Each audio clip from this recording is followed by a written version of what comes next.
سجل يا باشا. الزمالك يسقط أمام المقاولون العرب في الدوري المصري بهدفين مقابل هدف وحيد. يسقط. وصل الفريق الأول لكرة القدم بنادي الزمالك الخسارة في الدوري المصري في الموسم الحالي بعد أن تلقى هزيمة غير متوقعة من المقاولون العرب بهدفين مقابل هدف.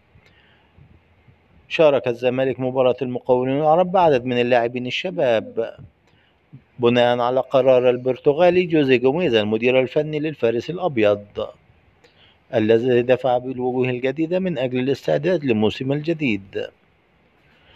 لم يتمكن لاعبو الزمالك مقاومة فريق المقاولون الباحث عن الهروب من شبح الهبوط من أجل البقاء في الدوري الممتاز.